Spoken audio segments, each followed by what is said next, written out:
The words came out so naturally, like they always did. Call if you need anything.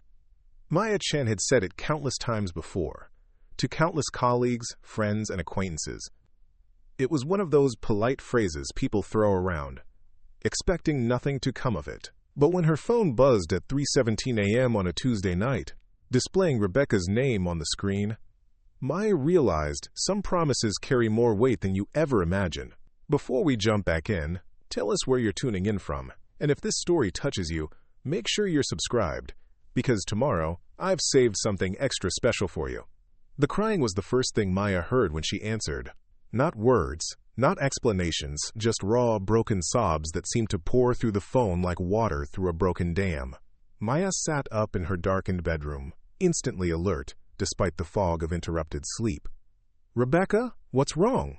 Where are you?" The voice that came back was barely recognizable. Rebecca Martinez, the composed senior architect at Hartwell Design Studios, the woman who commanded boardrooms with quiet confidence and never seemed to crack under pressure, sounded like she was drowning. "Maya, I'm sorry. I know it's late. I didn't know who else to call." Maya was already reaching for her clothes. "Don't apologize. Tell me where you are." "I'm at the office. I can't go home." 20 minutes later, Maya stood outside the glass tower that housed Hartwell Design Studios, her breath forming small clouds in the October night air. The building was dark except for a single window on the 15th floor. Maya had worked here for 8 months, ever since graduating with her interior design degree and landing what felt like a dream position. She'd been eager, nervous, determined to prove herself in a field dominated by established names and hefty reputations.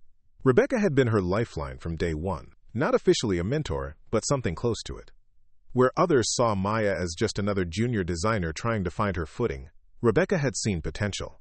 She'd pulled Maya into important client meetings, trusted her with significant projects, and somehow made the intimidating world of high-end commercial design feel navigable. The security guard, Frank, recognized Maya and buzzed her in without question. She'd stayed late enough times that her face was familiar.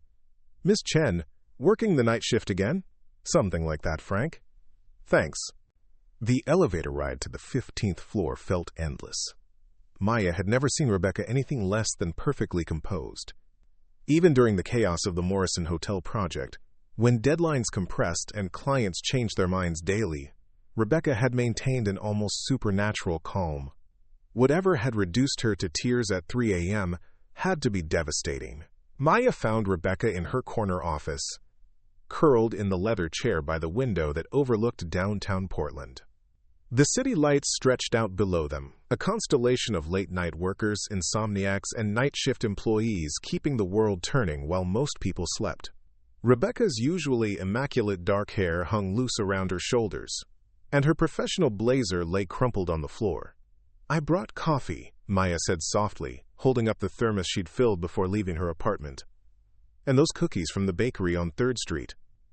The ones you mentioned, liking." Rebecca looked up, her eyes red and swollen. At 34, she carried herself with the authority of someone who'd earned every opportunity through skill and determination. Tonight, she looked younger, vulnerable in a way that made Maya's chest tighten with protective instinct. "You didn't have to come." "Yes, I did." Maya settled into the chair across from Rebecca, pouring steaming coffee into 2 paper cups. "What happened?" The story came out in fragments, interrupted by fresh tears and long silences. Rebecca's marriage had been unraveling for months. David, her husband of 6 years, had been pulling away, working later, growing distant. She'd attributed it to stress from his law practice, to the natural ebb and flow of long relationships. She'd been wrong. "I came home early tonight. Wanted to surprise him with dinner from that Italian place he loves." Rebecca's voice was barely a whisper. "Found him with his paralegal. In our bed. In the bed we picked out together when we bought the house." Maya felt anger rise in her throat, hot and immediate.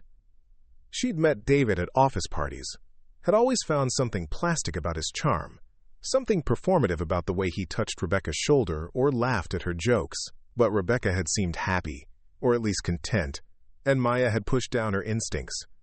"What did you do?" "I just stood there, like an idiot." They didn't even notice me at first. When they finally did, David had the nerve to act like I was interrupting something casual, like I'd walked in on him watching television instead of destroying our entire life together. Rebecca reached for her coffee with shaking hands. He said it had been going on for 4 months. 4 months, Maya. While I was planning our anniversary trip, while I was defending our marriage to my mother who never liked him, while I was working 60-hour weeks to pay for the house renovations he wanted.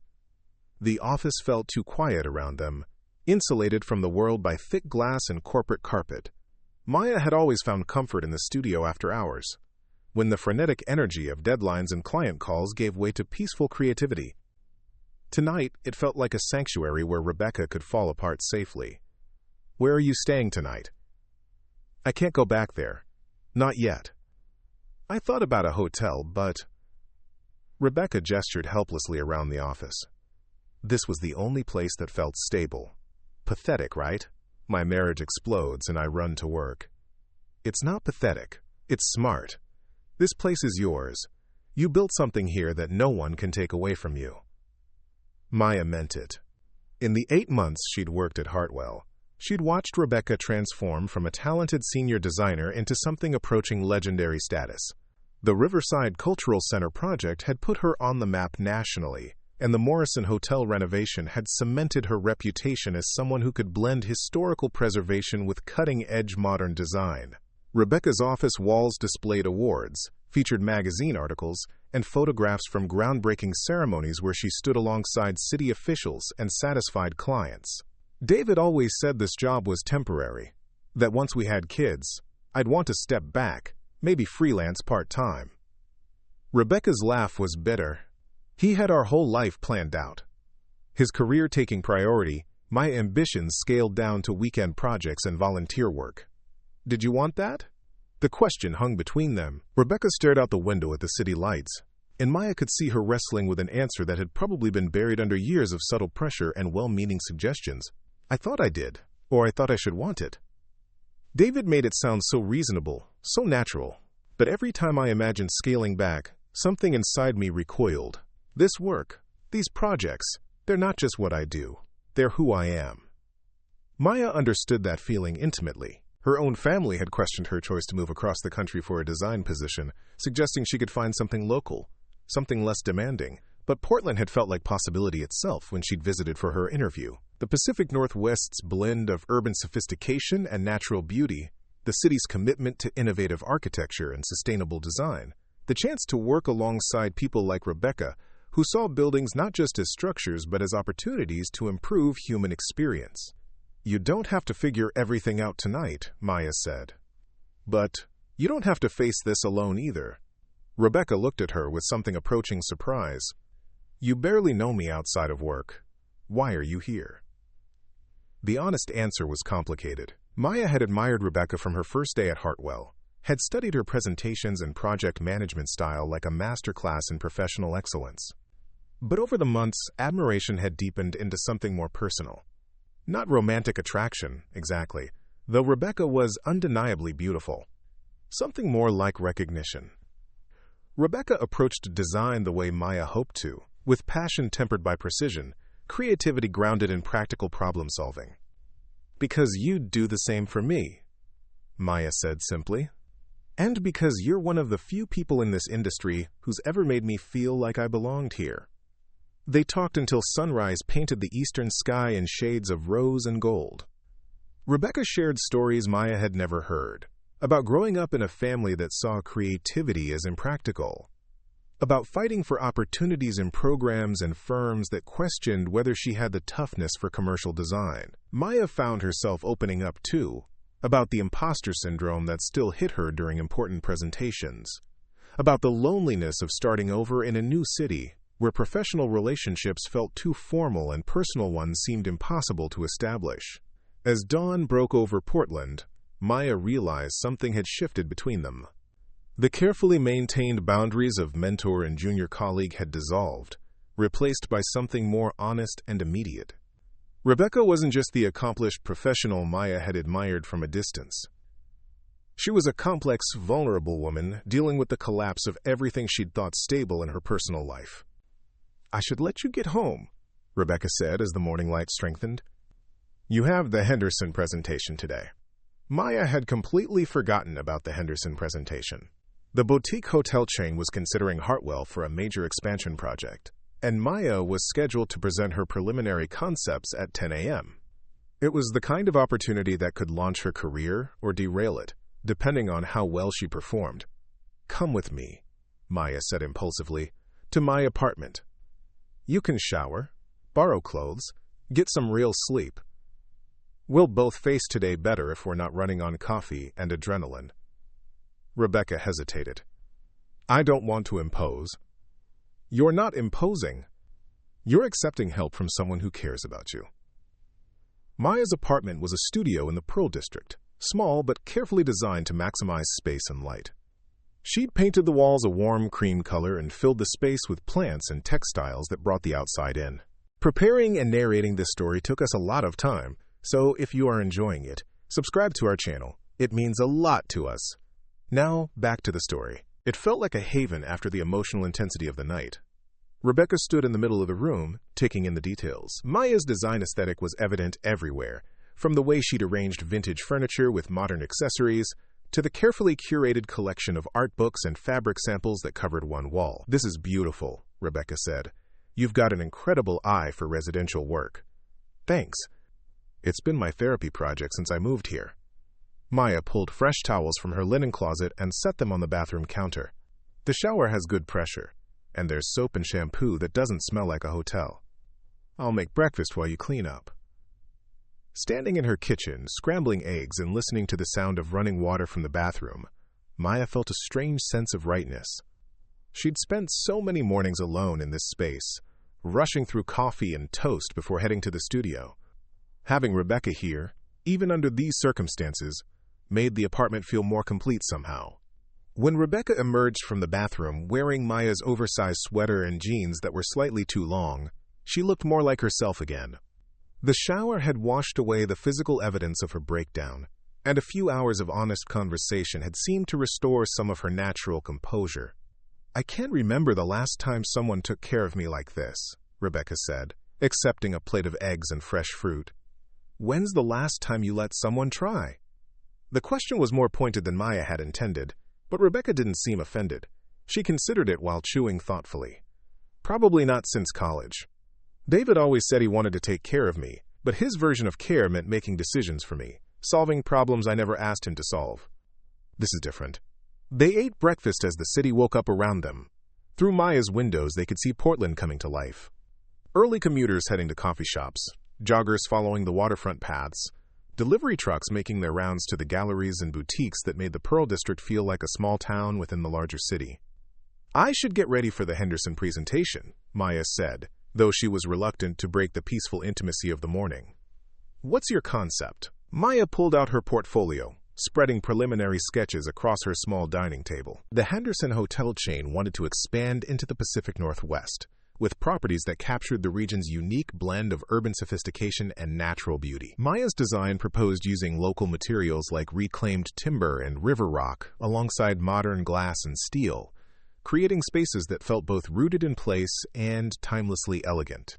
Rebecca studied the sketches with the focused attention Maya had seen her bring to major projects. Her questions were precise, pushing Maya to clarify details and strengthen weak points in her proposal. This is exceptional work, Rebecca said finally. The way you've integrated the landscape elements with the interior architecture, it's exactly what Henderson needs to distinguish their Northwest properties from their standard urban hotels. You think it's strong enough? I think it's brilliant. But more importantly, I think you believe in it. That confidence will carry you through the presentation. Maya felt a surge of gratitude that went beyond professional mentorship. Rebecca could have been focused entirely on her own crisis, could have been too wrapped up in her personal disaster to engage with Maya's work. Instead, she'd brought her full attention to helping Maya succeed. What will you do today? Maya asked as they cleaned up breakfast dishes. I need to call a lawyer. Start figuring out how to disentangle my life from David's. It's going to be messy.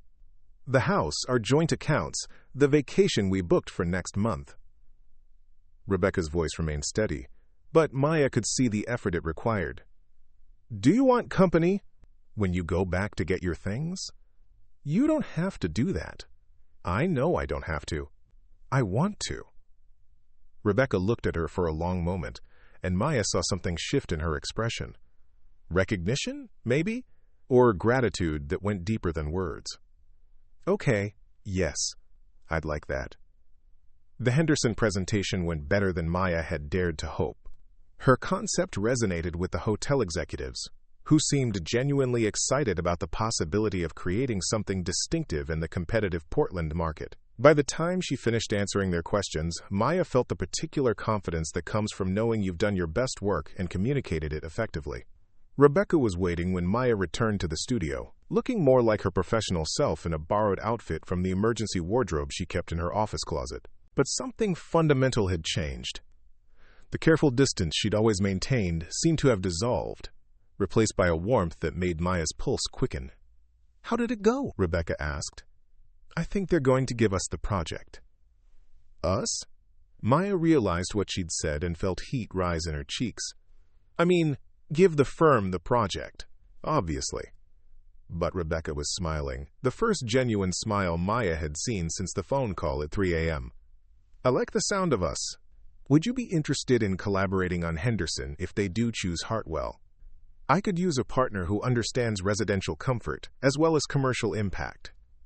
The offer was more than Maya had ever imagined possible. Working as Rebecca's partner rather than her junior would accelerate her career by years, not to mention providing the chance to work on a project that could establish her reputation in the industry. Are you serious? Dead serious. What happened last night, what you did, it reminded me that the best work comes from real collaboration. Not hierarchies or power dynamics, but genuine partnership between people who trust each other. Maya felt tears threaten, the emotional exhaustion of the last 12 hours finally catching up with her. I'd love to work with you. On Henderson, on anything. The rest of the afternoon passed in a blur of normal workplace activities that felt anything but normal. Maya tried to focus on her current projects, but her attention kept drifting to Rebecca's office, where she could see her making phone calls and taking notes with the methodical precision she brought to everything. Around 4 p.m., Rebecca appeared at Maya's desk. Ready to face the house? Maya saved her work and gathered her things. The drive to Rebecca's neighborhood took them through some of Portland's most established residential areas, where mature trees lined streets of carefully maintained craftsman homes and modern architectural statements. Rebecca's house was a beautifully renovated 1920s bungalow, with original hardwood floors and updated fixtures that preserved the home's character while adding contemporary functionality. David's car was gone from the driveway, which Maya took as a small mercy. Walking into the house, she could see Rebecca's design aesthetic everywhere. The furniture placement maximized natural light, and the color palette created flow between rooms while maintaining each space's individual character. It was the kind of home that should have been a sanctuary, a place where Rebecca could relax and recharge after demanding days at the studio. He's already been here, Rebecca said, noticing gaps where electronics used to sit and the empty hooks where David's coats had hung. Efficient, I'll give him that. They worked methodically through the house, packing Rebecca's clothes, personal items, and professional materials. Maya found herself paying attention to the details that revealed Rebecca's life outside work. Photographs from hiking trips in the Cascade Mountains, a collection of pottery from local artists, cookbooks filled with handwritten notes and recipe modifications. You can stay with me as long as you need, Maya said as they loaded boxes into her car. The apartment's small, but the couch is comfortable. I can't ask you to do that. You're not asking, I'm offering. And before you say it's too much, think about this. You helped me succeed today. You've been helping me succeed since my first week at Hartwell. Let me help you now. Rebecca stood in the driveway of what had been her home, holding a box of books and looking at the house with an expression Maya couldn't quite read. Sadness, yes, but also something that might have been relief. Okay, Rebecca said finally. Yes. Thank you. That evening, they ordered Thai food and ate it sitting on Maya's floor, using her coffee table as a makeshift dining room. Rebecca had changed into Maya's clothes again, and with her hair loose and her professional armor set aside, she looked younger, more approachable. I keep thinking I should feel more devastated, Rebecca admitted, twirling pad thai around her chopsticks. 6 years of marriage, And I'm sitting here feeling lighter? Maybe that tells you something about the marriage. David would say I'm in denial, that the real grief will hit later. David lost the right to have opinions about your emotional process when he decided to have an affair. The words came out more forcefully than Maya had intended, but she didn't regret them. Rebecca looked surprised, then grateful. You're right. God, you're absolutely right. I keep hearing his voice in my head. All his theories about what I should be feeling or doing or wanting. When did I start letting someone else narrate my own experience? They talked late into the night again, but this conversation was different from their 3 a.m. breakdown session. Rebecca seemed to be rediscovering herself, remembering aspects of her personality that had been overshadowed by the compromises and accommodations of marriage. She was funnier than Maya had realized, with a dry wit that emerged when she felt safe enough to let her guard down. She was also more ambitious than she'd let herself admit, with ideas for projects and collaborations that went far beyond what Hartwell currently offered. I've been thinking about starting my own firm, Rebecca said as they prepared for bed. Maya had insisted on taking the couch, leaving Rebecca the bedroom. Not immediately, but eventually. Something focused on sustainable design, working with developers who want to create buildings that improve their communities instead of just maximizing profit. That sounds incredible. You'd be amazing at that. Would you ever consider jumping ship from a stable job to work with a startup firm? The question caught Maya off guard. Are you offering me a job? I'm offering you a future. If you want it. Maya lay awake on her couch long after Rebecca had gone to sleep, staring at the ceiling and trying to process everything that had changed in less than 24 hours. This morning, she'd been a junior designer hoping to impress her mentor. Tonight, she was potentially planning a business venture with someone who'd become something much more complex than a mentor. The next few weeks established a routine that felt both temporary and permanent. Rebecca officially separated from David, moving through the legal and financial complexities of divorce with the same methodical approach she brought to design projects. Maya watched her transform, seeing her rediscover confidence and ambition that had been dormant during her marriage. The Henderson project moved forward, with Maya and Rebecca working as true partners. Their collaborative approach produced designs that neither could have achieved alone, blending Maya's intuitive understanding of how people move through spaces with Rebecca's technical expertise and project management skills. You two make a formidable team, said James Hartwell, the firm's founding partner, after reviewing their preliminary Henderson proposals. I'm wondering if we should formalize this partnership arrangement. Maya felt Rebecca's eyes on her as James outlined his thoughts. The firm was growing rapidly, taking on larger projects that required more sophisticated management structures. He was considering promoting Rebecca to associate partner and creating a new senior designer position for Maya, with the two of them heading a residential and hospitality division. It was more than Maya had dreamed possible when she'd first walked into Hartwell 8 months ago. But as James spoke, she found herself thinking about Rebecca's late-night conversations about starting her own firm, about creating something that aligned perfectly with her values and vision. After James left them to consider his proposal, Maya and Rebecca sat in Rebecca's office looking out at the city that had become home to both of them. It's a generous offer, Rebecca said carefully, but it's still someone else's vision, someone else's company. I keep thinking about what you said the night we met at the office, about building something that no one can take away from you. Maya understood. The security of working for an established firm was appealing, but the chance to create something from scratch, to build a company that reflected their shared values and complementary skills, was intoxicating. What would we call it? Maya asked. Rebecca smiled, the question confirming what they both already knew. Chen Martinez Design? Martinez Chen? How about just CM Studio? Clean, professional, leaves room for growth. They spent the rest of the afternoon sketching out possibilities. Not just a business plan, but a vision for the kind of firm they wanted to create. Sustainable design that prioritized community impact. Collaborative relationships with clients who shared their values. A workplace culture that supported creativity and personal growth rather than demanding sacrifice and burnout. It was risky. Maya would be giving up the security of her position at Hartwell before she'd fully established herself in Portland's design community. Rebecca would be leaving a partnership track at a respected firm to start over with uncertain prospects. But as they talked, Maya felt the same sense of rightness she'd experienced the morning Rebecca had stayed at her apartment. This wasn't just a business partnership. It was a collaboration between two people who'd found something in each other that made them both stronger, more creative, more capable than they'd been alone. "We should talk to some clients before we make any final decisions," Rebecca said as the afternoon wore on. "See if there's actually demand for what we want to offer. Henderson would probably follow us if we offered them a better deal than Hartwell. Probably. But I want to make sure we're not just chasing one project. We need to build something sustainable." Over the next month, they quietly reached out to contacts in Portland's development and hospitality communities. The response was encouraging.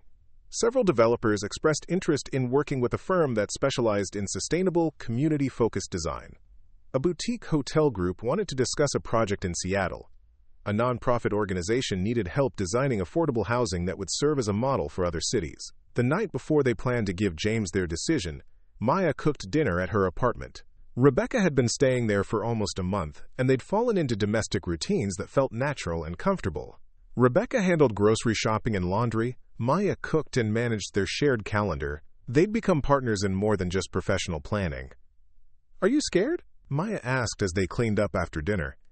"Terrified," Rebecca admitted, "but also more excited than I've been about work in years. What about you?" "Same. I keep thinking about my parents' reaction when I tell them I'm leaving a stable job to start a company with someone I've known for less than a year." "When you put it like that, it does sound slightly insane." They laughed, but Maya could see the question underlying Rebecca's humor. Was this partnership based on solid professional judgment, or were they making decisions influenced by the emotional intensity of the last month? "I trust you," Maya said simply. "Not just professionally, but completely. I can't imagine a better partner for this kind of venture." Rebecca reached across the small dining table and took Maya's hand. "I feel the same way. What happened between us, starting with that phone call? It changed everything for me. Not just about work, but about what I want my life to look like." The moment felt charged with possibility. Maya was aware of Rebecca's fingers intertwined with hers, of the way the kitchen light caught the gold flecks in Rebecca's brown eyes, of how close they were sitting to each other. "Rebecca," Maya started, not sure what she wanted to say. "I know," Rebecca said softly. "I feel it too. But I want to be careful. You've given me so much already, and I'm still figuring out who I am outside of my marriage. I don't want to complicate our partnership by rushing into something personal before I'm ready to do it justice." Maya felt a flutter of disappointment, but also respect for Rebecca's honesty. "I understand. But I want you to know that whatever happens between us personally, I'm committed to our professional partnership. This isn't just about attraction or emotional connection. I genuinely believe we can build something amazing together." "So do I." The next morning, they walked into James Hartwell's office together and declined his generous offer. He was disappointed but not entirely surprised, and gracious about their decision to leave and compete with his firm. "You'll always have a place here if things don't work out," he said as they cleaned out their offices. "But honestly, I think you're going to do very well on your own." 3 months later, CM Studio opened in a converted warehouse space in Southeast Portland. The office reflected their design philosophy, with reclaimed materials, abundant natural light, and flexible spaces that could accommodate both focused individual work and collaborative team projects. Their first major project was the Henderson Hotel Seattle, which had followed them from Hartwell, as Rebecca had predicted. But they'd also landed the affordable housing project, 2 restaurant renovations, and a sustainable office building that would serve as the headquarters for a renewable energy company. Maya stood in their new office space on a rainy Thursday afternoon, watching Rebecca present design concepts to a client via video conference. She'd gained confidence over the months since leaving her marriage, speaking with authority about sustainability standards and community impact. She'd also grown more beautiful, Maya thought, as she'd shed the careful composure that had masked her true personality. Their personal relationship remained in the careful space Rebecca had requested, close, but not crossed over into romance. They spent most of their time together, ate meals together several times a week, and had developed the kind of easy intimacy that came from complete professional and personal trust. Maya was content to wait, to let Rebecca set the pace for whatever might develop between them. "That went well," Rebecca said, ending the video call and turning to Maya with a satisfied smile. Portland Community Development loves our approach to the housing project. Because our approach is brilliant. "Our approach," Rebecca repeated, seeming to savor the words. "I still can't believe we actually did this." Maya looked around their office, at the walls covered with project sketches and inspiration boards, at the conference table, where they'd spent countless hours refining concepts and solving problems together. Through the large windows, Portland spread out below them, full of buildings they hoped to help design and communities they wanted to serve. "I can," Maya said. "From the moment you called me that night, this felt inevitable somehow. Not the specific details, but the partnership, the trust. Building something together that matters." Rebecca stood and crossed to where Maya was standing by the windows. Outside, the rain had stopped, and late afternoon sun was breaking through the clouds, casting long golden rays across the city. "I have something to tell you," Rebecca said, and Maya felt her pulse quicken. "David signed the divorce papers yesterday. It's officially final." "How do you feel?" "Free. Scared. Hopeful. Ready to stop being careful about everything." Rebecca paused, seeming to gather courage. "Ready to stop being careful about us." Maya felt her breath catch. "What does that mean?" Instead of answering with words, Rebecca reached up and touched Maya's face, her fingers tracing the line of Maya's cheekbone with exquisite gentleness. "It means I'm ready to find out what we could be together, if you still want that." "I've wanted that since the night you called," Maya said honestly. "But I want you to be sure." "I'm sure. You've been the most constant, supportive presence in my life through the hardest year I've ever experienced. You've helped me remember who I am and discover who I want to become. I love our professional partnership, but I love you too. Personally, completely, in ways I didn't know I was capable of." Maya felt tears gather in her eyes. "I love you too. I have for months." When Rebecca kissed her, it felt like the completion of something that had been building since that first 3 a.m. phone call. All the late-night conversations, the shared meals, the collaborative creative work, the trust and support and growing intimacy had been leading to this moment of recognition and choice. Standing in their office, with the city lights beginning to twinkle outside and the evidence of their shared success surrounding them, Maya felt the particular satisfaction that comes from taking a risk and discovering it was exactly right. The phone call that had started as an offer of help had become the foundation of everything she'd built in Portland. Her career, her home, her future. "So," Rebecca said, pulling back just enough to smile at Maya, "what do you think about dinner tonight? Somewhere nice, to celebrate the divorce and the new project, and us." "I think," Maya said, "that's the best idea you've had all week." "Just this week?" "Well, calling me at 3 a.m. was pretty brilliant, too." Rebecca laughed, the sound bright and full of promise. "Best decision I ever made." As they gathered their things to leave the office, Maya reflected on how completely her life had changed since that night 9 months ago. She'd moved to Portland, hoping to build a career in design. She'd found that, but also partnership, love, and a sense of purpose that went beyond any individual project or professional achievement. The city spread out below them as they waited for the elevator, full of possibilities for future projects and communities they could serve. Maya slipped her hand into Rebecca's, feeling the rightness of the gesture and the promise of everything still to be discovered together. Sometimes the most important moments in life arrived disguised as interruptions, as problems to solve, or people to help. Sometimes saying, "Call if you need anything," and meaning it was the first step toward building everything you didn't know you wanted. Maya smiled as the elevator doors closed, carrying them down toward the street and whatever came next. The best stories, she thought, always started with someone choosing to answer the phone. Up next, you've got 2 more standout stories right on your screen. If this one hit the mark, you won't want to pass these up. Just click and check them out.